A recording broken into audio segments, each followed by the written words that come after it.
Hello. Do you want to learn how electronics work? If so, you've come to the right place. If you own the Arduino Starter Kit or you want to use the free service on TinkerCAD.com, I will walk you through all the projects that you need to know and do in order to learn the basics of electronics. One day, maybe you'll build your own robot. Stick around.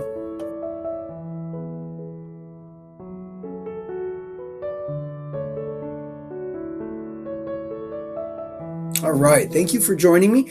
In this series, I will be walking you through many of the projects for Arduino, whether that's through your starter kit or through TinkerCAD.com. As a reminder, what you will do, you will log into TinkerCAD. You can log in with your Google account or set up your own account.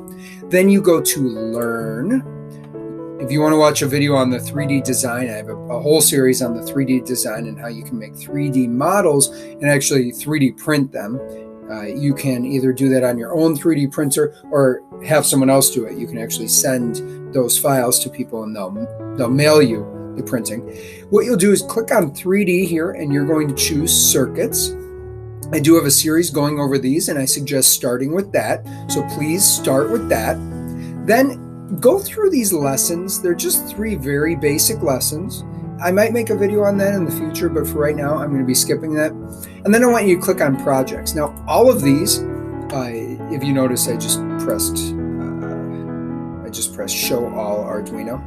All of these up here are great, and they use a Blockly programming language. And if you want to, definitely do them. I might make a video series on those. What I'm going to be doing is I'm going to be going through these lessons step by step. Now, I suggest you do the introduction and the get to know your tools on your own. There's not really much I can add to your understanding, but I'm going to be walking through each one of these, Spaceship Interface, Levometer, all the way through to hopefully at least tweak the Arduino logo or hacking buttons. So yeah, stick around and hopefully you learn a lot. Follow along. If you're not doing this on TinkerCAD.com, totally fine. Get your Arduino and follow along with your starter kit. You should have everything you need. So thanks for being here and let's get started. So to begin, what we'll be doing is clicking on Spaceship Interface, just like, actually this is not just like before. I'll click Restart Project just for mine. So what we're going to do is we're going to start on Introduction. So we mouse over that, you might have to click Start. Yeah, we click anywhere there and we get started. The way it always works is on the left-hand side, it gives us our directions. On the right-hand side will be a toolbox of some kind, and then this is where we're working. This is called a breadboard. Hopefully you saw that in the previous lessons. We can start our simulator here. We can see our current code, which is nothing right now. All right, so let's get started. In this project, your Arduino is going to star in a science fiction movie. Now that you understand the basics of electronics, it's time to start controlling things with the Arduino. In this project, your control panel lights up when you press a button. This project uses digital inputs and outputs, variables, and basic Arduino code. We'll go through what all those mean.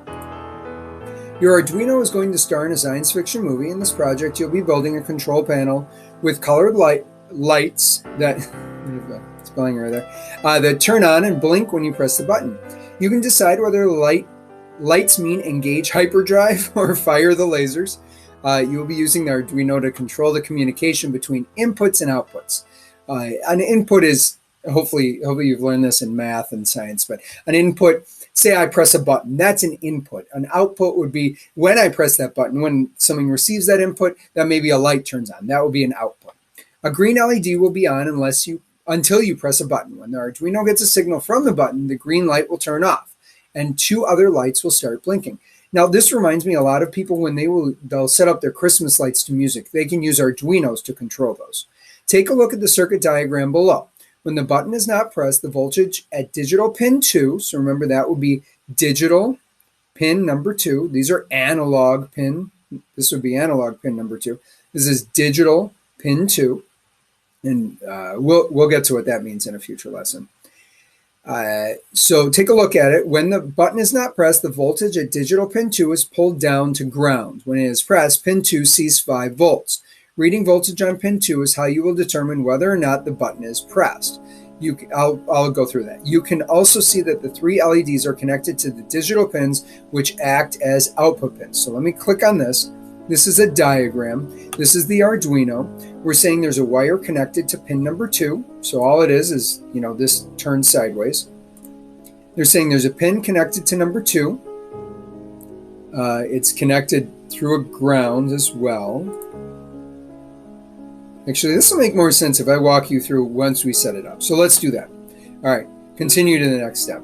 That diagram makes sense, but I don't want to confuse you with it. You will need the following electrical components for this project. 1 push button. So if you're working along and you do not have, you're not doing this on TinkerCAD, you're doing it on your starter kit, you need to pick up those things.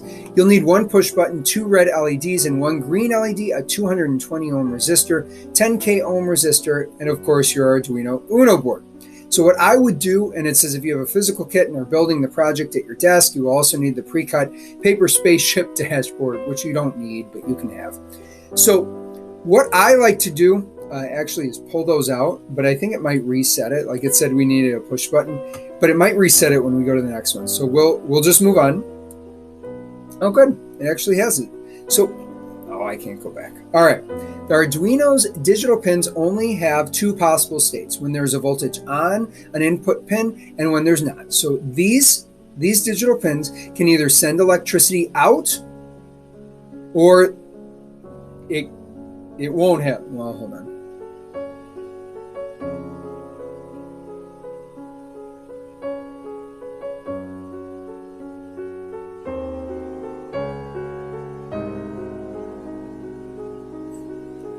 All right, so digital pins, that's these pins right here, 13 through 0. It says the Arduino's digital pins only have 2 possible states: when there is voltage on an input pin and when there's not. So either there's electricity coming out of that, or there's electricity going in, or there is no electricity. This kind of input is normally called digital, or sometimes binary for 2 states. These states are commonly referred to as high and low. That might sound confusing. All it's saying is if we say digital pin 2 is an output and it's high, that means electricity is coming out of it. And if we say it's low, no electricity is coming out of it. High is the same as saying there's voltage here, and low means there's no voltage on this pin. When you turn an output pin high using a command called digital write, which we'll see in a little bit, you're turning it on. The voltage between the pin and ground will measure 5 volts. So there will be 5 volts coming out of that. When you turn an output pin low, you're turning it off. So identify the row of digital pins on the Arduino Uno in the work plane. So these are the digital, because it's defined as digital, and there's pin 13 all the way to 0. Don't worry about these other things like PWM and TX, RX, or these. Don't worry about those yet. Just know these are the digital pins, and they can either send electricity out or no electricity, or they can actually receive electricity, a state. All right. Digital pins 2. In the Arduino code, you'll have to configure each pin that you want to use as either an input or an output. So either it's going to receive information or send out electricity. When the pins are outputs, you can turn on components like LEDs. If you set the pins as inputs, you can check if a switch is being pressed or not. So if you notice here, it says pin mode 3 is an output. So what they're saying is when you're setting up your code, if you had a wire plugged into number 3, you would want electricity to come out of that if something happens. So you're setting this as an output. So this is setting 3, 4, 5, and 2. I'm sorry, 3, 4, and 5 is outputs. So 3, 4, and 5 will put electricity out, and 2 will be looking for some sort of electricity coming in. So maybe there will be a button connected to that, and we'll program it when we press that button that 3, 4, and 5 will turn on. So it says continue to the next lesson to learn how to set up the circuit. So click done, and then continue, and it'll move on. Wonderful. Now it says setting up the circuit. Now we'll build our simple circuit. Now if I click on this, okay. All right, nothing comes up on that. So connect the 5-volt pin on the Arduino to the red voltage rail on the breadboard. Now I talked about breadboards before, but as a quick review, if I connect something right here, so say I do what they say. They want me to take a wire, right? So I can scroll through here and try to find the wire. I might be able to, actually, I can just click it. So they want my 5-volt pin, which is right here, and they want me to connect that to the positive. I'm going to turn that to red because remember, we always want our positive to be red. That's why this is red too. That just keeps us organized. When I did that, what I'm saying is there's going to be 5 volts coming out of this at all times when this Arduino is on. Always 5 volts coming out of this. And when I plug it in here, what that means is any wire I plug into any of these holes going that way is going to receive 5 volts at all times. Then connect one of the ground pins on the Arduino to the black ground rail on the breadboard. So I have it here. Now I can click anywhere, but I want to keep it as organized as possible. So the negative goes to one of these grounds. It could connect there, it could connect there. I'm going to connect it here just to keep it organized, especially if you're doing this actually physically. You want to keep the wires sorted together so that it doesn't get all jumbled. So I'll click there. And then remember, negatives are black. So what we've done now is if we connected power between these two, and maybe they'll have us do that, but if I connected power between these two, there would actually be electricity. So if I can check that, and I'm not sure, maybe I can just do a vibration motor. So if I take a vibration motor and I rotate it, pressing R, and I connect those together, we'll see if that works, and then I start it, it starts vibrating. Now the reason for that is it has constant electricity. If I put an LED in there, it would light up. Now you do need a resistor in there with an LED, otherwise it would burn out. So if you're working with your actual kit, I wouldn't do that, okay? I just wanted to show you that this could actually burn out components. It might be too much voltage. So now I will delete it. I'll click on that and press delete. All right, we'll go on to the next step.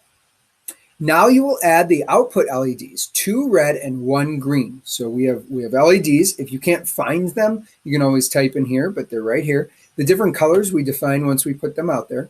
We refer to the legs of an LED as an anode and cathode. An anode is the terminal of a component that current flows into. In this circuit, the anode connects to the Arduino pin, where it will receive 5 volts when the pin is turned on. A cathode is the terminal of a component that current flows from. In this case, current flows from the cathode of the LED through a resistor to ground. So just follow along. In this simulator, you can hover your cursor over each leg of the LED to see its name. So if we just look, basically all they want us to do is copy this setup, okay? So instead of reading it, now you can read it. I will set it up by looking at this and then I will read it and make sure it's right. So I see a red and this side of the red is connected on the number 6E. So I'm going to do that. I will take this, I will bring it over, I'll find 6 and I'll connect it into E. And we will see that it is facing the same direction. You'll notice this is a cathode, this is an anode. The easiest way to tell is there's that little bend in it. And it is supposed to be red, so we're going to keep that red. The next one is a red one, and it's on E10. I'm sure there's a proper way of saying these, but I think of Battleship, and I just put them in there. The next one is a green one. We have E14. So I'm going to put this one on E14, and I'm going to then change it to green. All right. Now what we need to do is we need to make sure. Let's do these resistors first. We're going to put 3 resistors. Don't worry about the strength of the resistor yet.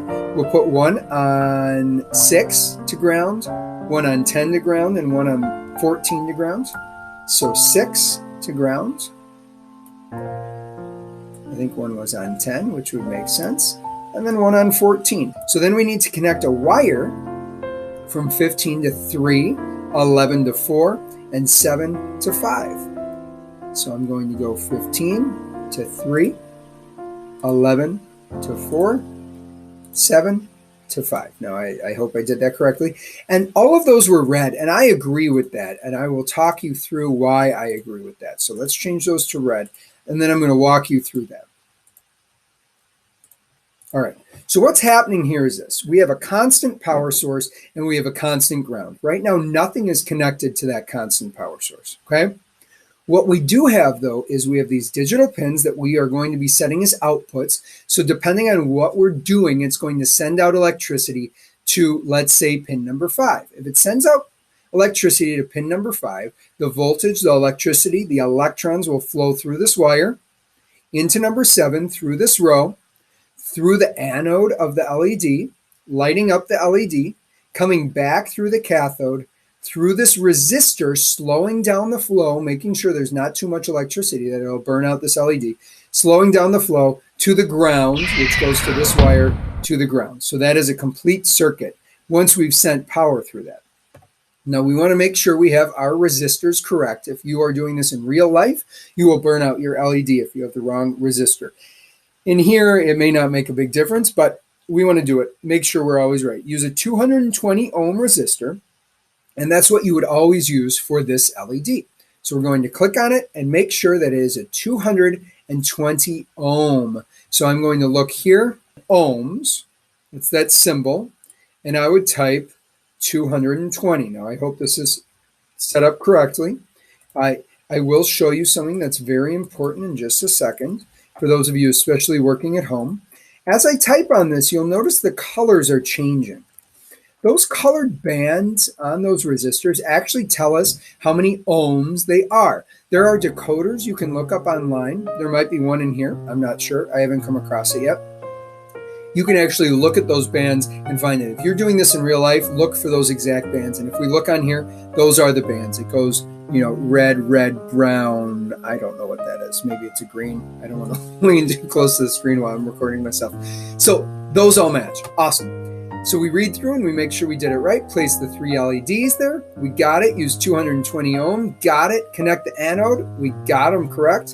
Connect the anode right leg. Okay, so we got those. Continue to the next step. Now, if I hit start simulation, nothing will happen. Okay, there is electricity. You'll see this is on. This is actually a ground, but right now we haven't told it to do anything. All right, so now we're going to add the push button. It says place the button on the breadboard just as you did in the previous project. You may not have done that. We'll walk through it. Attach one side to power and the other side to digital pin 2 on the Arduino. Now, we could try to figure that out, but the step-by-step is a lot better than this. I do wish they had included a drawing on this one, a diagram of some kind. They don't, though. So in a previous, the next one, it might show it to us, but it doesn't yet. You also need a 10K ohm resistor. So let's just scroll down. All right. Place the push button component. All right. So the last one, they had said connect the left side to all this stuff. This is exactly how I would have connected it. Now the colors, I don't know if I agree with those, but I want to walk you through exactly what we have set up. Okay. This is how it's working. We talked through those LEDs. So there's a constant 5-volt power source. It is running through this rail. Okay, so this is 5 volts running here. That 5 volts running into the switch. And when we push the button, then the 5 volts will run out this side. Without pushing the button, there's no contact in here. So the electricity can't flow through. But when you push the button, the electricity is going to run out here into pin 2. And if there's too much electricity, it's going to bleed it off into the negative.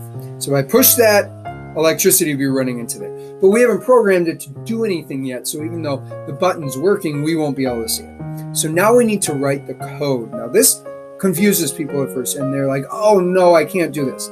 You can do this. It looks confusing at first, but we'll break it down and it'll make sense. All right. So it says, let's start coding. And I'll tell you, I actually started going through this and I realized this is the way they introduce it, I think is a little confusing. And you are more than welcome to walk through it. I think that anyone starting off computer programming, this will confuse them. This will confuse them. And what I want to show you is that computer programming isn't that confusing. So I'm actually going to write in the code that should be in there. And then I'm going to walk you through what that code is doing. Okay? So what I would like you to do, you can click next through these and move on. Okay? And I'm going to show you exactly how this is working because wow, they really, really seem to make this something. Yeah, this is confusing. So click next. All right.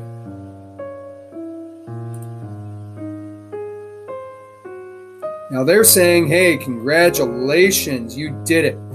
Good. This is where we want to be. So now I want you to copy my code. Let me grab it for you.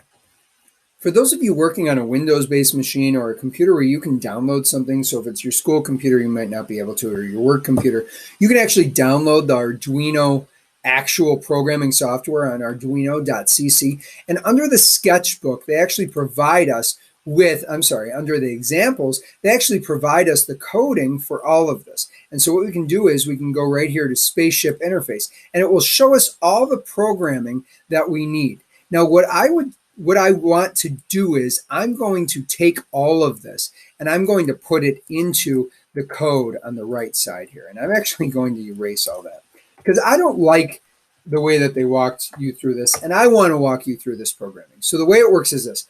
All this stuff, if it's inside of \star, right, or after 2 backslashes, these are all comments, and it tells you exactly what it is. So this, I think, is very important. It says Arduino Start Kit Example Project 2. It's a sketch written to accompany the project. Tells you the parts you need, created by this person. Hey, Scott, you did a great job. Thank you for doing this. All right, and it's part of the public domain, so we can all use it. Create a global variable to hold the state of the switch. So this is what we're doing. At the beginning of our program, we need to define all of our variables. So just like in math, where you say A equals something, we are going to say, hey, we're going to make this variable called switch state. All right, that means the button, right? Is this button pushed or not? And we're saying there's this integer called switch state. You can name it whatever you want. I would actually put a capital there. Just that's sort of my style of programming. I'm saying switch state. I'll keep it lowercase so we don't mess up the rest of the code. Switch state equals 0. If I change this to uppercase, it's actually a different variable than a lowercase. So say I said integer switch state with a capital.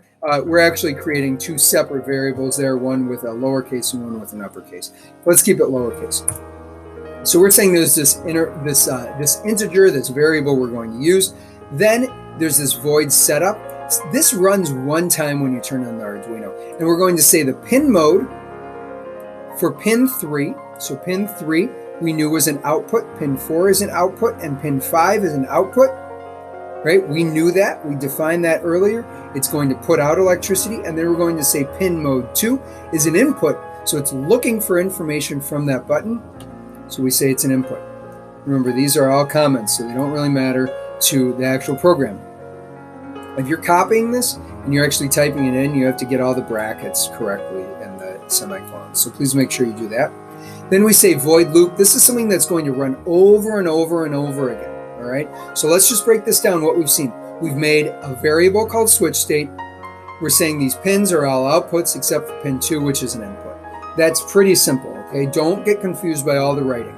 All right, then we're saying switch state, so that variable that we said is going to be equal to a digital read from pin 2. So what we're saying is, please, Arduino, read what's coming into 2 and make whatever you're finding equal to the switch state. And because it's digital, that means when it reads pin 2, it's either going to be 1, which is like high, electricity coming in, or 0, no electricity coming in.